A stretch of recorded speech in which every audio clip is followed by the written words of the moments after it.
Welcome to Protecting Your Assets, the show about protecting people, property, and most importantly, protecting your ass. I'm your host, Lucky Luciano, and I'd like you to join me for a fast-paced and often fiery discussion about security issues with my co-host, Brian the Angry Man Claman. Whether we're piercing the veil of security, talking your duty of care, or raving about the latest technology, we'll share our thoughts on the issues, the trends that are impacting security today and into the future. So grab a coffee and join us for our latest podcast, and don't forget to like and follow us on our sponsor's website, brianclaman.com. And now let's talk about protecting your assets.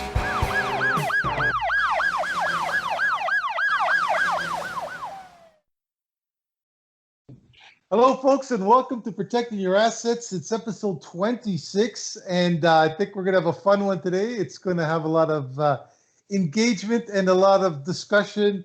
We're going to continue on with our last topic, which was on perception and perspective. There's been some incidents over the last, since that episode, that have really sort of highlighted some of the points that we were making in that episode. And I know that Brian is very hot and eager to get going on this one today because of those events. So with that, I'm going to turn it over to Mr. Claman, my sidekick for this podcast. And let's get started with what keeps you up at night. Okay, well, the first thing that sort of, until I saw you this evening, it really wasn't top of mind. But thanks a lot for dressing for our new YouTube video podcast. I mean, you're getting very, very comfortable, Cedrone. I just want to remind you, it's no longer just audio, but we're also on video. This is all I can afford from our sponsors. Yeah. Well, if we had proper talent, maybe we'd be able to sponsor a clothing allowance. But having said that, what keeps me up at night? And I think we're going to talk a lot about this in our session today, but the tragic events that happened in London on Sunday past. And what really drives me crazy is the opportunistic groups that will take advantage of a situation like this and that don't let facts or reality get in the way, but pander to emotions. And I'm thinking of one of our favorite politicians, the Prime Minister, and also, surprisingly, the Premier Ford of Ontario. And the Prime Minister at the vigil, and and Premier Ford also at the vigil, and almost every time since that he's been on in front of the camera, talks about how horrific the event was. And I agree. I am just honestly heartbroken at the thought that any family, would be slaughtered the way these poor people were, and there's a 9-year-old left behind. So, this truly is a tragic event. But the man lacks so much sincerity. He is so insincere. And the case in point is that even in the face of this type of tragedy, he's pandering to his base. He talks about how this was a terrorist incident. Well, Prime Minister, hold on a second.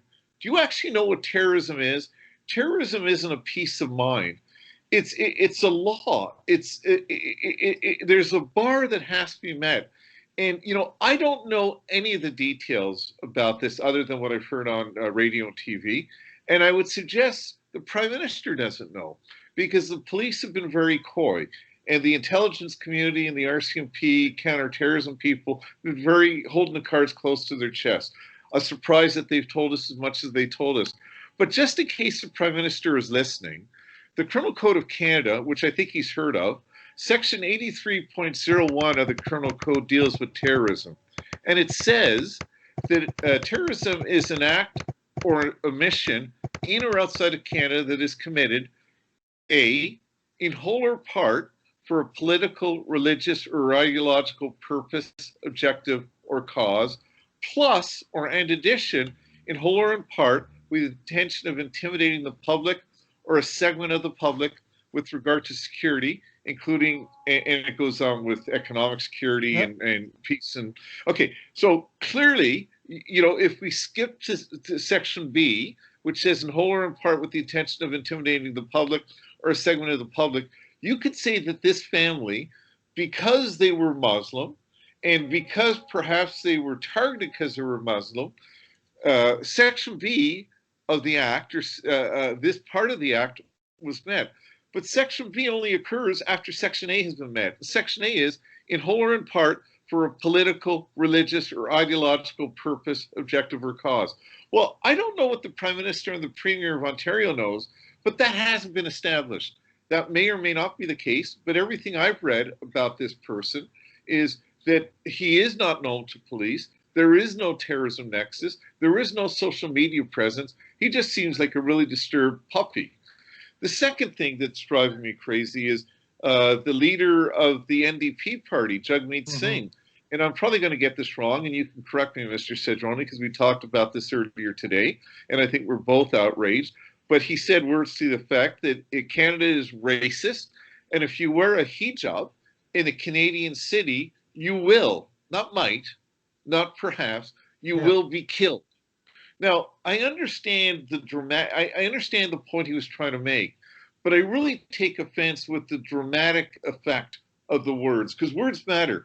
The Prime Minister's words matter, and Jagmeet Singh's words matter. So that's really what is driving me crazy and keeping me up. And I know we're going to talk in more detail. I would love to disagree with you, in one of the sessions we do, because you're happy and you're lucky, and I'm angry. Okay. Yes. But I think once again we're going to agree more than we disagree. What do you say? Well, I agree. I think we're going to agree on this. I think you'd be crazy not to agree. I think the problem is, as you pointed out, that, bring it back to what we're going to talk about in this session, is the creation of perceptions that aren't right, aren't accurate. And, in the previous episode, we talked about having those different perceptions by chance, by the way you grew up in life, or, the position you happen to occupy at that time, that number 9 example or number 6 example that you had, right? It was, depending on where you were, it was still true. And so there's one level of sort of misinformation, and you can excuse that because, hey, I didn't know it was a 9. I was looking at it from a 6. But in this case, to your point, you're talking about politicians who are, quite frankly, disgustingly taking advantage of a tragic event for their own benefit. And that's what's really irking me. You got guys like Jagmeet out there talking about what a racist country. If Canada is a country that's racist, oh my God, where's everyone else rank? Because I think we're one of the best countries out there, absolutely, hands down. And to say that people are going to get killed because they go outside and dress differently, that's disingenuous, and it fuels the other side. Those nut bars on the other side who say, you see, there they are, they're making up the BS. You see, they're talking out of their asses, that kind of stuff, and it justifies those crazy points of view. So that's my issue with statements like Jagmeet Singh is saying. The other part that I wanted to touch on was the Imam, and I'm sorry I don't remember his name, but I saw the vigil that night. He spoke right after Jagmeet, and this guy. Now, we go back to perception and perspective. Whether he truly believes this or he just doesn't know, both of them end up, in my view, being very dangerous because he accused CSIS and the RCMP of not focusing their resources and expertise in the red areas, and basically said, they don't even know that white supremacists are a threat to this country. And sorry, pal, to anybody who's listening, we've been to those CSIS meetings. Nothing, and we're not talking out of school here. This is all published in public documents, white papers that CSIS puts out every year.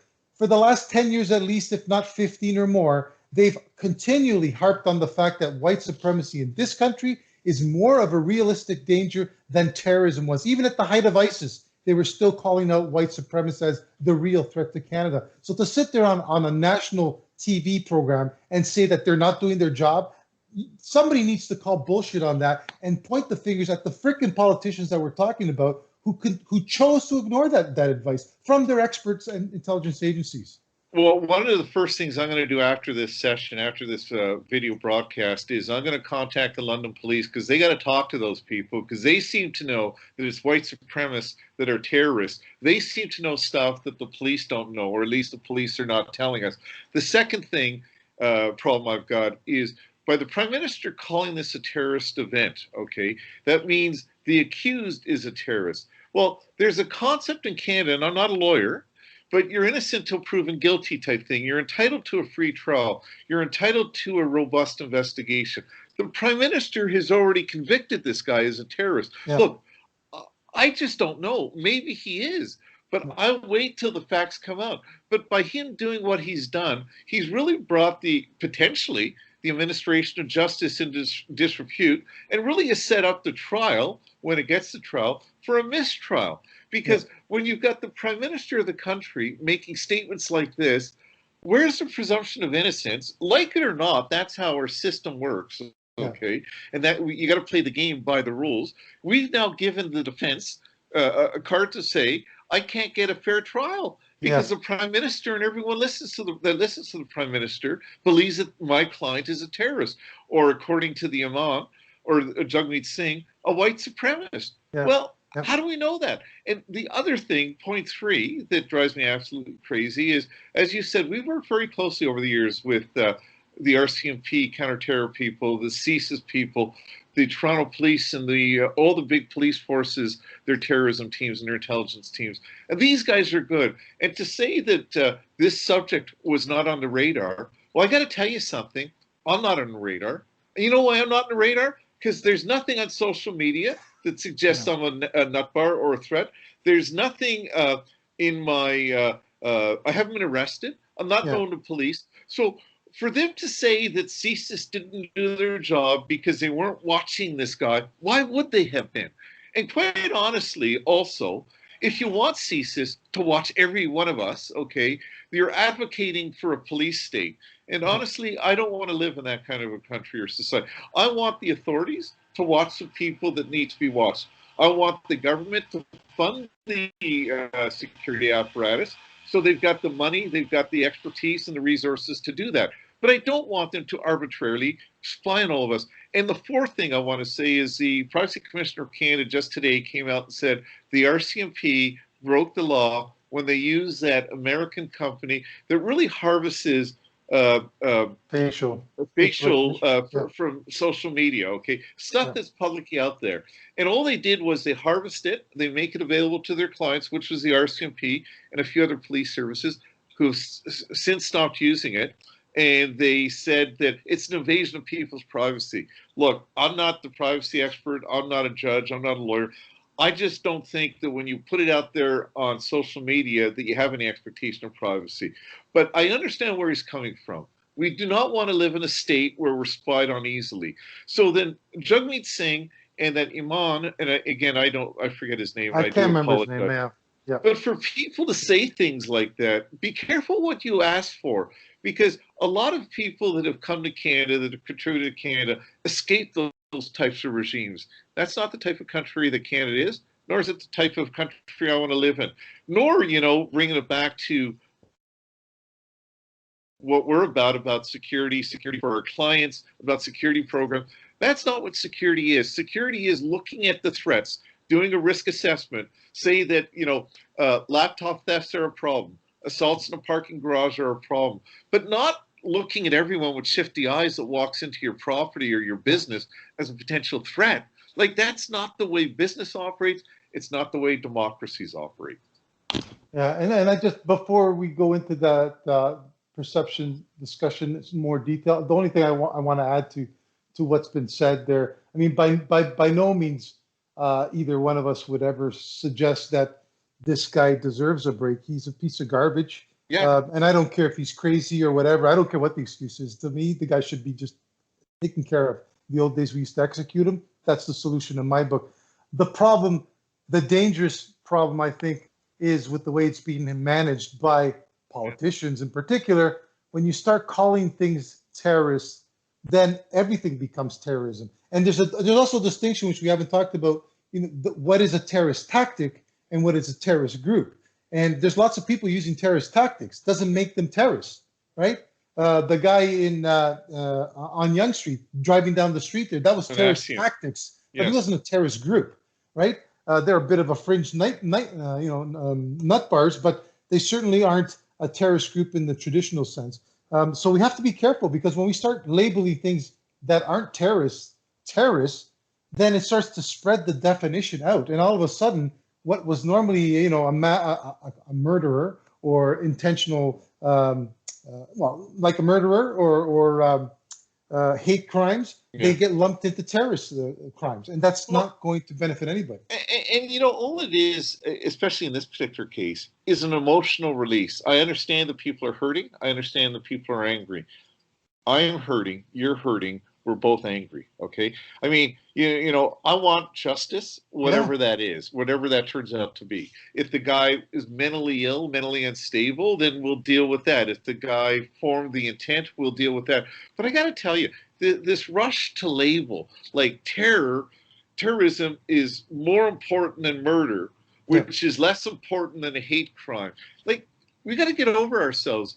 We you know, and I said this years ago, that when we kept tinkering with the criminal code, and when we changed rape to sexual assault, and when we said murder, now there were hate crimes. Okay, so if you're murdered and it was because of your color or your sexual orientation, that's now a hate crime.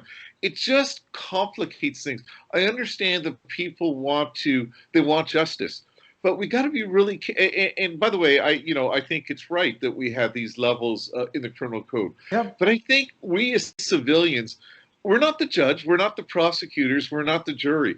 We have to let the experts deal with it. If this thing is terrorism, according to the Criminal Code 83-01 or .01, he'll be charged with terrorism. If it's not, he won't. If you've got a problem with that, then tell the Prime Minister and tell our elected officials, and we'll change the law. But we can't change the law on the fly and based on the flavor of the day or the flavor of the month. We're hostage to what we have, and we have to work with the tools that we have. And that's the part that people don't understand. You know, the people's perception is based on their perspective. And people are sitting in their living rooms and saw what happened in London, and their perspective was, there before the grace of God go I. You know, I'm a white guy, and the idea of my family being mowed down, that affects me. If I was a Muslim or a visible minority or my sexual orientation was different, I'd even be more fearful, okay? So that's the perspective we come from. The perception has to align with the reality, because unfortunately, perception becomes reality. And during Nazi Germany, the perspective of the government was that Jews were evil, and the perception, the perception was that we have to rid society of them. So perspective and perception become reality. We got to be careful how we use those terms, what we do with the terms and the labels that we put on people. One more thing, by the way, that really just came back, because I heard some guy on the radio talking about that. Our Prime Minister was fast to say that Omar Khadr was a young person who was manipulated, therefore he was mentally incapable to be a terrorist. And not only was he mentally incapable to be a terrorist, although he was in a war zone trying to kill Americans, but we have to pay him $10 million. But this guy is a terrorist. You know, I don't know, maybe in a year we're going to apologize to this guy and give him $11 million. But we're just all over the board with our political leaders. And it does no well, because there's a lot of, there's most of us are in the middle, in the center, but there's nuts on the right and there's nuts on the left. And this type of talk just inflames these idiots. Yeah, and it forces people who are typically, not necessarily conservative, but normal, what you ever define as normal, but everyday, working, tax-paying Canadians who are middle of the road, it starts to force those people to pick a side. And then it can get really ugly. And then we're seeing that in the States. There is no middle ground. It's either you're with or against them. And it's just, turn on the news and you see for yourself the kind of nutty stuff that's going on down there.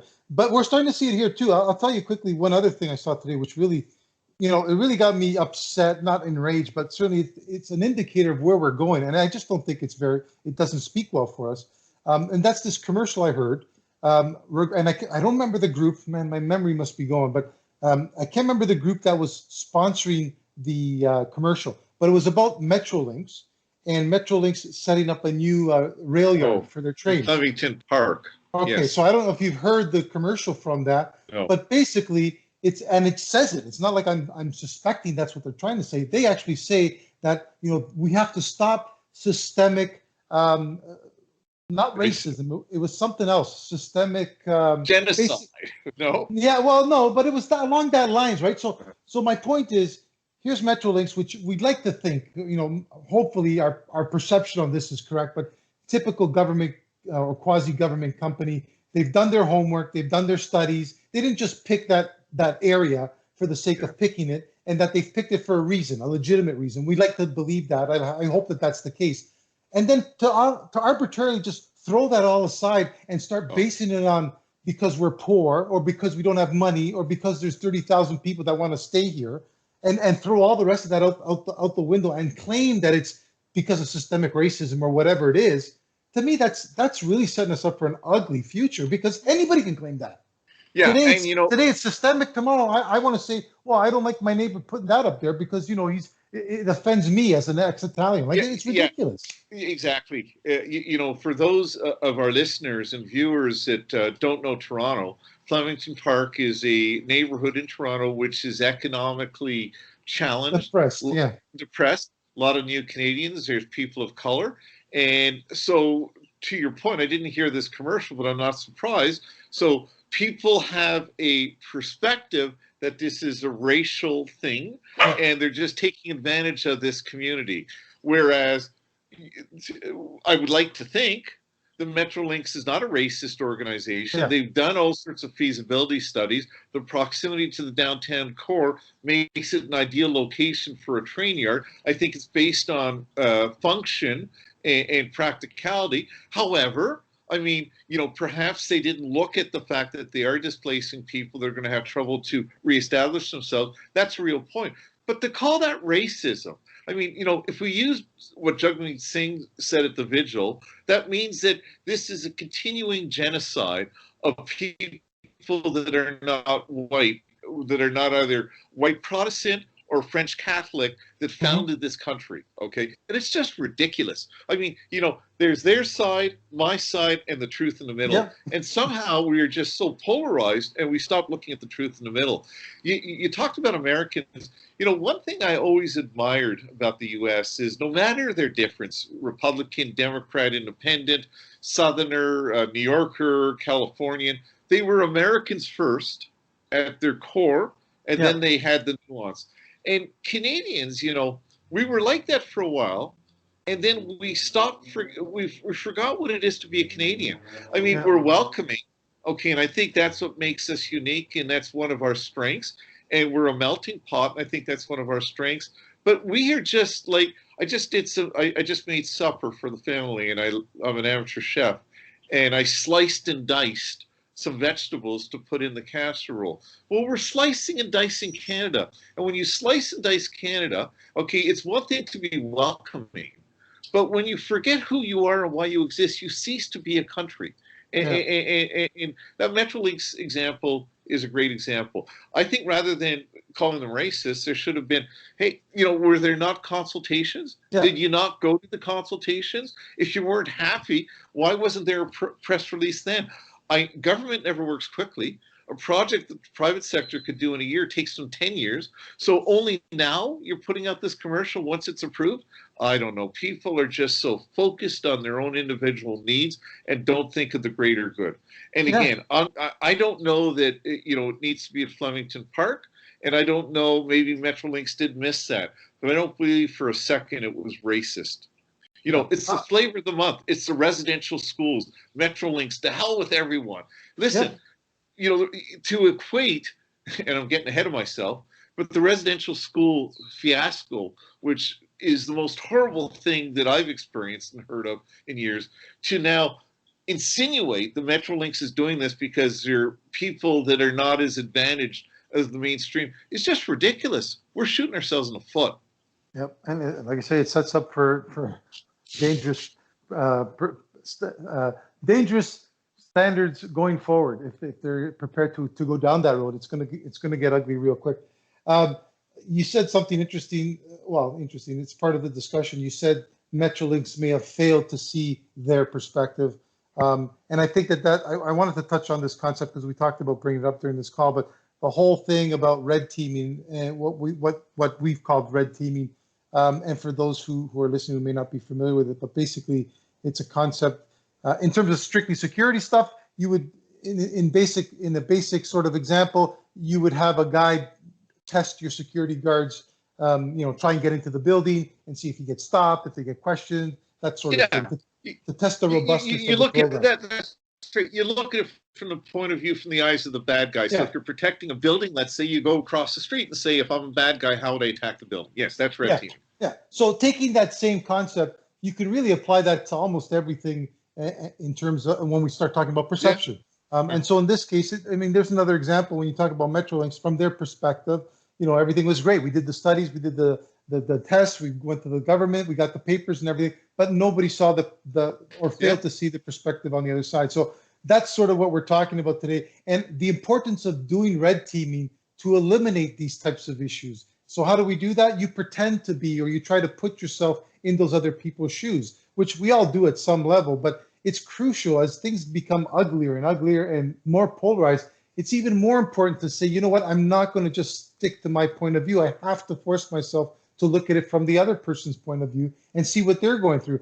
If that was the case, if that's what was going on in most people's minds, the statements that Jagmeet made wouldn't have been said, okay? Because he would have used some of that sensitivity that he has, some of that brain power that he has, and think, if I say this, I'm going to make every other visible minority basically shit their pants, when really they don't have to, okay? At the end of the day, it's a tragic event, absolutely. That guy, he should fry, absolutely. But to say that all of Canada is like that, that we're amongst the worst in the world, that you're going to die because you wear a particular piece of clothing is way offside. And he should have had the perception to see, or the perspective of other people, how they would perceive that if he were to say that. Well, I think this is a good point that the graphic we put up last week, the 6 and 9 graphic about, let's put that up for a second again, okay? Sure. Okay. Okay, and if you see, you've got on the left side, you've got a 6, on the right side, you've got a 9. And that's exactly the point you're talking about. They're both right and they're both wrong. One guy sees the 6, the other guy sees the 9. But if they look at it from the perspective of the other, they have a more robust understanding of the situation. It's sort of like a red team exercise. Don't look at it from your perspective. Look at it from the other guy's perspective. So maybe Metrolinx is guilty of that. And maybe there's an insensitivity. But there's there's a big difference between insensitivity and racism. In my younger year, I was really a bit insensitive and ignorant. And, I grew up in the suburbs of Montreal. I was in a middle-class family. I just thought people that are poor are just lazy. I had all sorts of stupid ideas. I didn't experience a lot of alternate lifestyles and sexual differences, okay? So I had opinions, but then I grew up and I experienced and I realized I was wrong. I realized that my perspective, I was looking at it from the point of view of the guy on the left, of the 6. I started realizing, no, there's another point of view. The guy on the right, on the 9. And we don't have enough of that. When Prime Minister Fancy Socks says it's a terrorist incident, it might be. But what if this guy is mentally unstable, truly mentally unstable, just like that guy in Winnipeg that killed those people on the Greyhound bus, and Ethan, the cannibal guy. He went to jail. He was found not guilty for reasons of insanity. He's back out. He was treated. He's back out. And he's a productive citizen. Look, I'm not saying that's the case over here. I'm not even advocating that. But what I am saying is that I'm just fed up with the duplicity of our political leaders, the lack of sincerity. When it's the Bell Mental Health Week or Day, everyone is at the telethon and they're crying, and we got to take mental health seriously. But when it suits the Prime Minister to say it's a terrorist attack because his followers, his base, are listening, he does that. Sorry, I'm done with that. I don't, that's not the way I want to. Yeah, so what really is disappointing is that our leaders, not just political, but perhaps some of our business leaders and community leaders, there's just a lot of lip service. Again, as I was saying, I don't know what the motives are with the London attack. We probably won't know for a very long time, certainly probably not till before it comes to court. This is in the U.S. It doesn't get released on court TV within 3 days after the event. Well, they banned it today, right? They put a... did they publication ban? Yeah, publication ban on it today. Yeah. So we have to be patient. We want to know. It's hard to be patient. but you know, the other thing is also, are we acting in the best interest of society, or is it that we realize that we're going to forget in a week or two? And you know, the prime minister and the people that want to politicize this and capitalize this have to do it now while the going is good. There are so many things that the prime minister has tears in his eyes about until the next session of you know, next meeting he attends with next group of people. And maybe what it is if it bleeds, it leads. That story they say about the news. He's not a dumb man. None of them are dumb. You know, now's the time, and he's going to be seen. The lasting impression of that 3 second, not 2, 3 second soundbite is that he's a caring, compassionate person. You know, you can make the argument, depending on your perspective, that he's an opportunist. You know, and that's just very disappointing, because you know, no one's in it for the long haul anymore. You know, no, it's for what can you do for me today, right now. You're talking with Phil Gursky, the former CSIS analyst. He was a guest, and guy's a brilliant guy, one of Canada's spies who's now retired, and very opinionated. And as you said, we've been to CSIS on several occasions. We've worked closely with them over our careers. You know, one of the things Phil has always said to us, both on the record, on our show, and off the record, is that these things that people are surprised about, government knew. The role of CSIS is to make sure the political leaders know, so that they can maneuver the ship, they can take care of the best interests of the countries. They know that China is a problem. They know that white supremacists are a problem. They know what about those scientists, those Chinese scientists that were working at our Winnipeg lab, that took stuff out, that were under RCMP investigation. They know this was a problem. They briefed Ottawa, and then they went back to Huawei. Going to get there. Where the lab, Wuhan. They know that. So the problem is not our intelligence community or our police community. These guys are consummate professionals. Just talk with one of them one day, and they're apolitical. But it drives me crazy, as I'm sure it does them, that their honest assessments are then politicized, and then you have the chief of staff or the premier or the prime minister. How are we going to spin this? How's this going to sound? You know, and the problem is that there have been incidents where they have dropped the ball or failed. You know, they've got their share of idiots, just like everybody else has got their share of idiots. Unfortunately, my problem, or I take issue with when they just throw up the the baby with the bathwater type thing, because of those few incidents that the whole organization is tainted in the same light. And when it comes to this particular case of identifying threats to national security, I think that despite the handcuffs we've put on them, despite the political shenanigans that have undermined the efforts of our intelligence agencies, they've still done a damn good job of keeping tabs on some pretty critical things that the government has insisted on ignoring. We can go way back to Nortel. Remember, they were a global powerhouse, and they were bleeding information that the government was warned about. And what did they do? Well, you know how it is. Hey, things happen. Right? And here we are 10 years later, partners with the country that sponsored those types of actions. 20 years later, but it was a surprise to everyone, but not the intelligence community. Yeah. I got to tell you, the rank and file, big organizations, okay, the RCMP, CSIS, Cadillac Fairview, GWLRA, they're political by nature. But the rank and file, the people that do the work, are really focused, especially on the intelligence side, on doing the right thing for Canada. I don't know who it was, and I don't want to attribute it to one particular person in case I get it wrong and they don't want it to come out. However, this one person from the CSIS world had said that, if it comes from the Americans or the Brits or the Five Eyes, the government listens to it. Yeah. If it comes from our intelligence people, you guys are just kids. Yeah. They don't listen to it.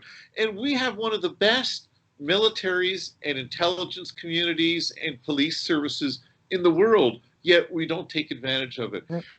just think how demoralizing it must be for the men and women that work, tirelessly to protect Canada and do the right thing, and then get leaders that say, well, we have economic interests with China, so we're going to look the other way.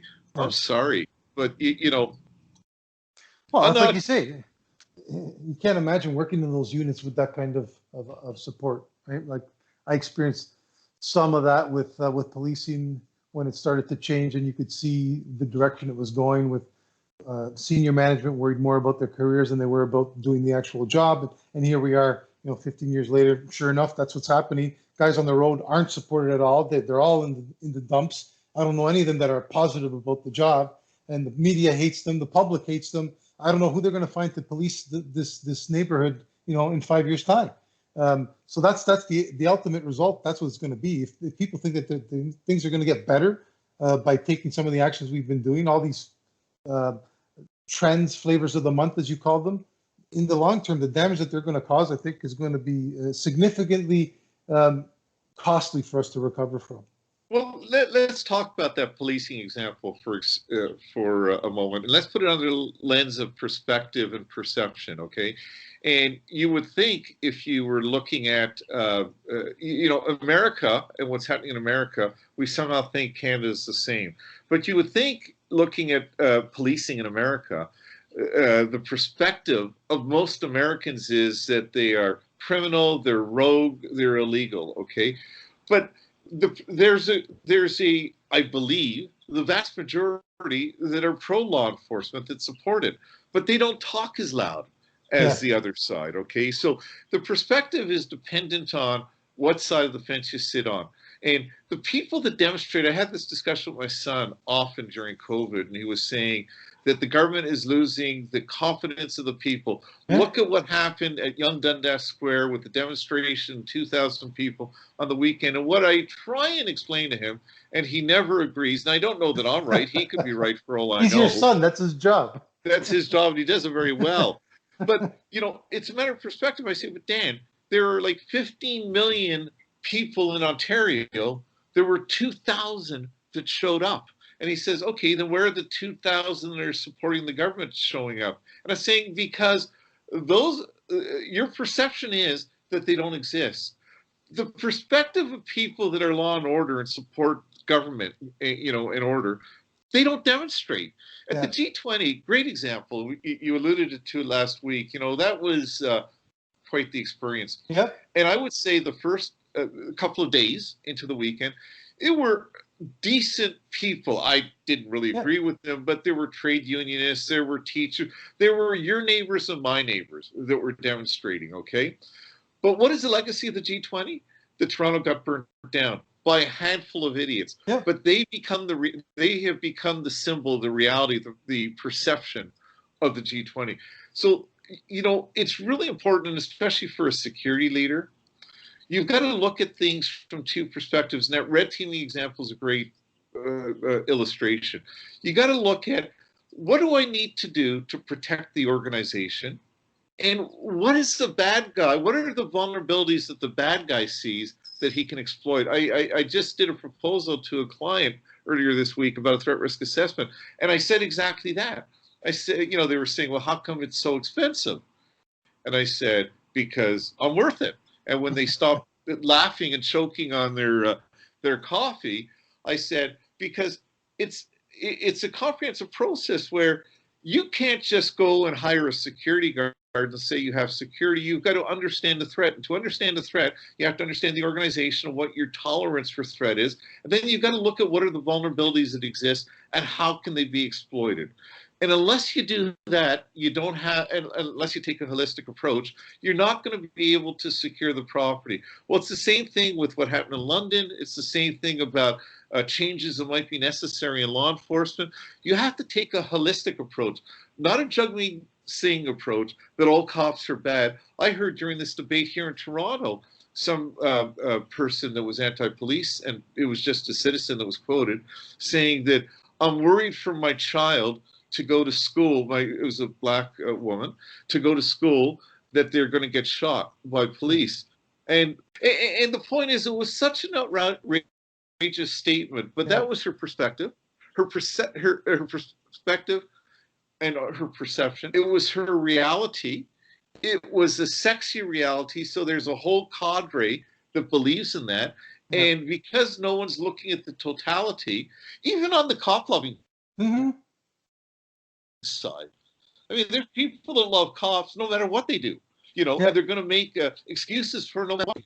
You got to be in the middle. You have to have an open mind. And we talked about it last week. You got to follow the evidence where it leads. You don't start with the theory and say, how do I prove the cops are racist? You look at the data. And does the data illustrate, you know, and I don't know the answer to this, and I don't mean to offend anyone, but there's this presumption that police are trigger happy because more black people are shot than white people. And I don't have the data in front of me. I think there's two explanations to this. The first explanation is that cops are intrinsically racist. And if you're a black person and you're involved in a police interaction, you have a higher chance of being shot than my son. And that's one possibility.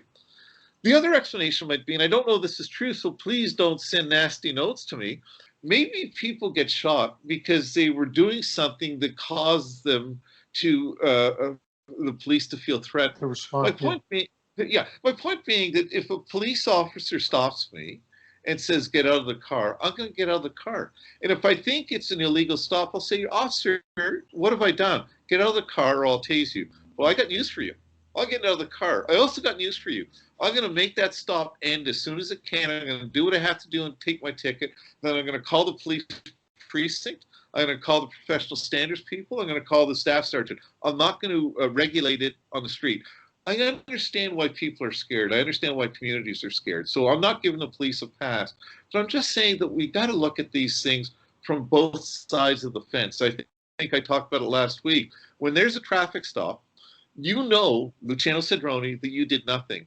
The cop knows he's looking for a guy that just robbed a bank. Yeah. He doesn't know if you're that guy or not. So if you understand that, it may behoove you not to make a sudden move or say something threatening. My son used to work at the airport in the security function, and a lot of people used to joke at the security screening checkpoint, oh yeah, I wonder if they're going to find the bomb. Well, that's a crime. And although you say it as a joke, and you know what, that's something stupid that this guy, Brian Claman, would have said in the past, it's not taken that way. So I think, you know, people have to give everyone the benefit of the doubt. I think the premier, the prime minister, the news media, slow down, take a breath. I know you're going on in an hour. It's 11 o'clock news, but you're not going to have the answers. So just report the facts as they're known. And it's not a fact that this was a terror attack in London. What is a fact is that a decent family was wiped out, and a young boy is alone in the world. That's a fact. Report on that, not the other stuff. And leave the rest alone. And you know, the media really needs to hold themselves to account. That you know, the government ain't going to go after them, that's for sure. But as newscasters, and you're starting to hear some of them start to ask the questions to bring those issues forward. But I think the media's got a lot to answer for. They have been reckless in their coverage of a lot of these things. They've contributed to the paranoia and the hysteria that's out there. And how you can expect to go back or find the middle road when all they feed you is the extremes all the time. I just don't see a way back to sanity at this point, right? Like you talked about the traffic stop. Yeah, I mean, we've been there. You used to do it. I used to do it. People can't relate to a 2 a.m. traffic stop with a tinted up car with the music blaring and, you know, 4 or 5 kids inside, smoke coming out, driving erratically, doing whatever they're doing. This is probably, you know, maybe the 10th or 11th traffic stop I've done for that shift or that block. They've all had some attitude with them. This is the 10th one. So yeah, I'm approaching that car already amped up, expecting to feel that, to see that. And things are going to go a little rougher, a little quicker because of that perception that I have from those previous stops. And likewise, the guys in the car who are just, in their opinion, they're just having a good old time. They may have had a few drinks. The driver's probably driving them all home. You know, stop being a bunch of clowns. We're going to get in trouble. That kind of conversation's happening. Completely innocent, other than having the music playing, which we all did when we were that age, right? And so from their perspective, they're just having a good old time. So why is this officer stopping me, right? And you could see just in that simple example, 2 extreme perceptions of what's going on there. And if if the guys in the car get fed the line, and this is where I blame the media and irresponsible parenting for that matter. When you tell your children, when you tell your kids that the police are bad, when they stop you, it's going to go bad, and that's the only thing you tell them. Well, shit, when that day comes and they get stopped, the first thing they're going to say is, well, I've always been told that the police are going to fucking kill me. So I'm already, you're amped up now for that confrontation, even though it may not have come or should not have come. Right, so you open the door, or the cop knocks on the door, and instead of saying, "Hey, officer, how are you doing? Sorry, why are you stopping me?" It's going to be, "What the fuck do you want?" Well, game is on, right? Now you've just confirmed what the officer's perception was coming up to the car, saying that this is going to be my 10th stop of assholes, and here you are confirming that, and all of a sudden it's tick, tick, tick, tick, tick, and up it goes, right? And it takes a lot for that to come right back down, right? You've been in those types of stops where once it starts to go, it's tough to get that reality back, to bring it back down, especially if both sides don't see the other person's view, the other person's perception. And the reality is, whether it's right or wrong, that could be another show, it could be another topic, but policemen are trained that they have to win. Because if they lose, two things are going to happen. There'll be disrespect for the law, but probably more importantly, they could be dead, and they're not going to go home to take their kids to soccer. So they go into it with the attitude that I have to control the situation. So the other party says, I've done nothing wrong. Why are you talking to me like that? It amps up, like you say. I mean, I never understood when you stop a guy for a ticket and he's fighting you. Well, I mean, verbally fighting you and everything. And he calls you an a-hole and he's disrespectful. And then you may get amped up and he gets amped up. Like, do they ever think that I'm going to tell this guy to F off and he's going to say, okay, sorry, F off? Like, people don't think. Like gangbangers in this city, most murders, gang-related murders, are young people, late teens, early 20s, okay? They take out a gun, buddy disrespected me, he wasn't nice to my girlfriend, bang, I'm going to shoot him, okay? Did they think that, okay, they're going to shoot buddy, you're going to go back, you're going to be a big man, and life's going to go on? And you're not going to get arrested, go to jail, and lose your life, like, or somebody else is going to find him and track him down for the other guy. See, no one thinks it true, and I think it's the world we live in, the world of internet. Like when I was younger, because I'm so bloody old, and you sort of are also a little bit old, you would read a book for entertainment, okay? You would watch the news at 6 o'clock. It wasn't 24/7. You'd watch the news at 6 o'clock, and Harvey Kirk or Lloyd Robertson would give you the news, okay? And they wouldn't tell you their opinion. They would relate the facts. And then you would read a newspaper, and you'd read the New York Times or the Toronto Star, and you'd read a 2,000-word article, and you really got into it. And the way we live right now is it's a Facebook or an Instagram or a TikTok soundbite. It's something that CNN saying that breaking news, such and such has happened, but there's no insightful analysis.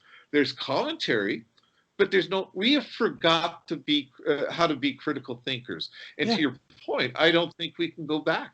I think this is an evolutionary phase. We're getting stupider and stupider, and we're gravitating to our heroes, either Tucker Carlson or Anderson Cooper or Jagmeet Singh, and or Donald Trump, and we do whatever the hero says. The hero says the election was stolen. Pence is a coward. Let's go hang Pence. Let's burn down the Capitol. And now that they're in jail, they have time to think, and they say, holy shit, what did I do? We got to think before we act, not after we act. No. Yeah. It's, I don't know what the answer is, but I gotta, when you were saying those names, I just thought, just listen to the way we've dumbed things down. We used to talk about, like you said, the Toronto Star, or the Washington Post, the New York Times, and now what do we have? TikTok, Pinterest. Like we've shortened even those handles because we want to make it so simple and so quick. We can't even read the long name anymore. Oh my God. And it's amazing now, because I read an article, I forget where, but basically said more people get their news from TikTok, Facebook, and Instagram than from Reuters or from the New York Times or from, whatever. Yeah. And again, Fox and I dare say CNN aren't even news networks, okay? They are really mouthpieces for the left and the right. And you've got commentators, and a commentator is a legitimate thing. You're talking to your audience from your red teaming it Perspective. from your Exactly. perspective. That's right. A newscaster has no perspective. A newscaster, a real newsman, is saying these are the facts that we know. Okay, maybe his perspective are the facts. A commentator is paid to give you his opinion, his perspective of the world. I like commentators. There's several commentators I follow and I like, but I critique them and I critically think and I say, I agree, or I think you're full of it. A guy I really like in Toronto, a radio guy, Jerry Agar, I think we both listen to him. Yep. He's a very controversial right of center guy, just like me. And he says some really great things and some outlandish things. Yep. I like listening to him. And sometimes I say, right on, Jerry. And sometimes I think, what a knob. But that's what you're supposed to do, not just blindly follow. And the important thing is with guys like Jerry is that he's willing to take you on. Like he doesn't cut people off the air because they disagree with him. He has them on and he has that engagement. And that's what a mature thinking society should be doing. Right? Which we are sharing not. Those perspectives. No, we're not. We're going, you just said it yourself, we are dumbing things down. And quite frankly, it's another podcast, but I think we are intentionally dumbing things down for people to make them more stupid, more lazy, more complacent, so that basically, big business can do whatever the heck they want, type thing, right? Like that's the way I see things going. And we used to be like that. If you go back to we're going back into history, but at one time the masses were ignorant, and they were and they were kept ignorant for a reason, right? Then the revolution, the Renaissance came through. We educated everybody. The Industrial Revolution, all these kinds of great things happened. But I think we're going back to keeping the masses ignorant. That's our goal. What are you, a conspiracy theorist? But I can sort of buy into that. And I think of the French Revolution, where the people, the masses, were hungry, and they told the Queen, Marie Antoinette, and they said the masses are hungry. And what did she say before they cut off her head? Let them eat cake. Let them eat cake. Why? If they're hungry, eat cake. The point is, she didn't red team. She didn't look at it from the perspective of the people that she was leading. She looked at it from her perspective, and she got dethroned. I think you're right. I think, again, not to be a conspiracy theorist, but who benefits if you've got a public that follows blindly like sheep? Big business. Like, listen, I am of mixed feelings of Donald Trump being muzzled by Facebook and Instagram and all these big platforms. I think he was spouting ridiculous hate, and I don't think that should be allowed. But, when you start policing free speech, it's really dangerous. Like Jerry Agar would say, he will crash and burn with his own ridiculousness. When you ban a guy off a platform, you legitimize that guy. Yeah. And although I don't subscribe to any of that stuff, listen, Nazis, neo-Nazis, okay, I don't know that they should be banned. They should be exposed for the maggots they are. They shouldn't be hidden. Shine a light on them. Yeah, and have the argument, have the discussion, and show people why they're friggin' out there on the. When you put it in the closet, as you say, no one knows, and they're going to they want to open that thing. They want to know, why is this off limits? Why are these guys not allowed to talk? It just attracts attention. So I agree with you, and actually they talked about that today as well, Jerry, on Jerry's show. But the other thing that I wanted to add to that specific point was this whole bill. Is it C-21? I think is the number, right? Where the government's going to tell you what you can do on social media. I mean, talk about freaking communism. Where are we going, man? And people are welcoming that. Hey, let's bring it on. Let's talk about nanny state. Listen, the motives may be pure, okay? Like it may be, well, we want to protect people from this or that. But the reality is you're hurting more. Words don't hurt you. Actions do. Tell me that you hate Jews or you hate blacks or you hate Muslims. I think you're a despicable person. Yeah, so you deal with it. Hurt someone, hurt a Jew, a black, or a Muslim, that's different. Yep. You can't equate the two the same. One is a precursor. You keep an eye on them. You don't associate with those people. But I'd rather know who the white supremacist is amongst me than not. That's exactly where I would agree with you. Absolutely. If you hate me because of who I am, at least I know. And I will deal with it. I will figure I can walk around you. I can ignore you. Whatever it is, I'll figure it out. But at least I know. But by doing what the government's trying to do, first of all, it's impossible because your what offends you is different from what offends me and what offends the next guy. So how do you police that? I don't know how they'd even start that. to begin with. But to suggest that they're going to protect you from that kind of stuff and keep it all hidden, to me, that's even more dangerous, because I'm going to walk by you one day. You're going to hate the crap out of me. And just like this guy did, he's going to be in his freaking pickup truck. Hey, there's Luce. You're going to rip it around and mow me down, right? And I would have no clue, thanks to that silo of silence that they want to create. You have to put it out in the open. You have to let people be aware of what the frig is going around in society. That way you can call them out. As to your point, you can call them out. That's the kind of shit we don't need in this world. And people will start joining in, and eventually that kind of crap will go away. But hiding it is not the way to go. Is not the way to go. And quite honestly, you know what?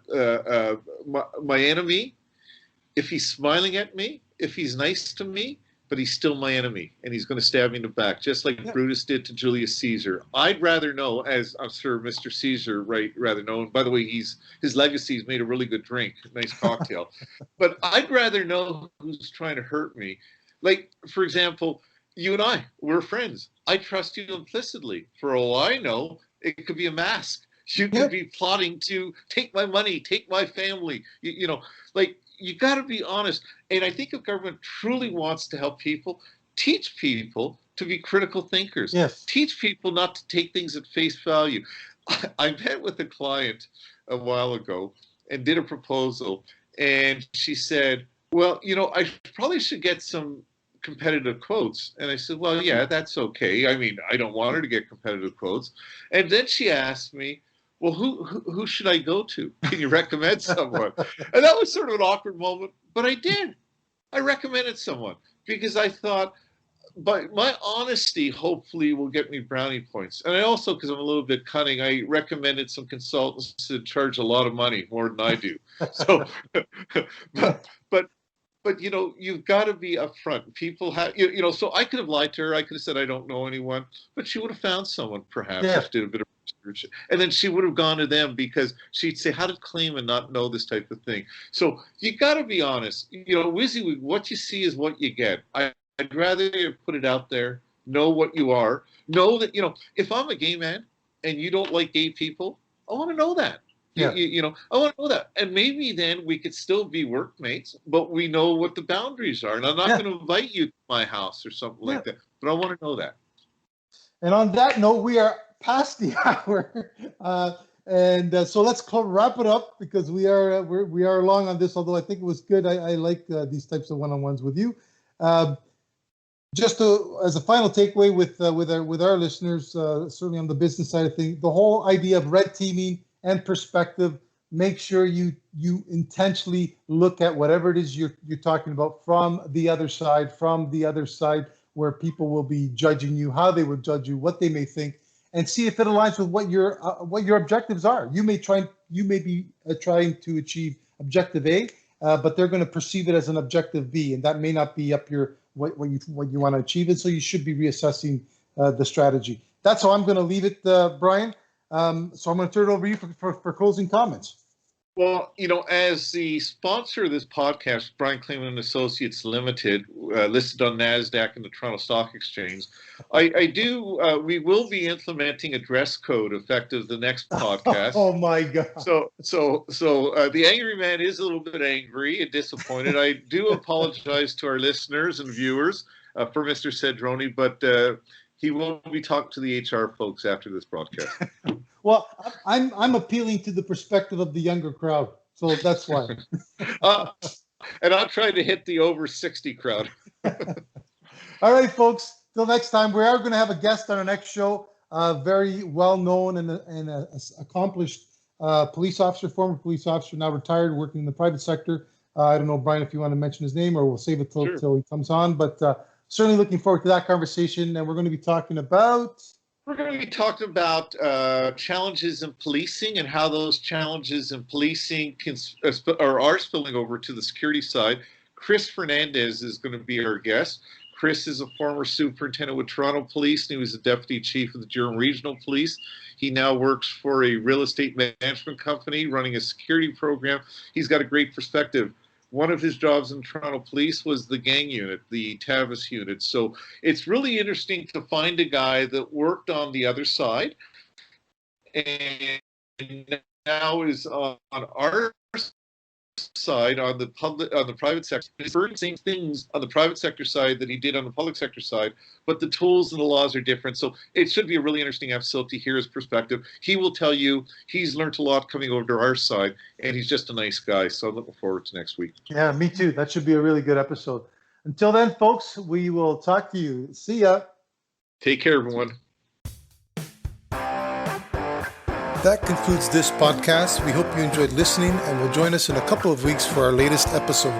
Please remember to like and follow us on our sponsor's webpage, brianclaman.com, where you can leave us your comments and suggest topics you'd like to hear about in future episodes. Until next time, thanks for listening, and don't forget to protect your assets.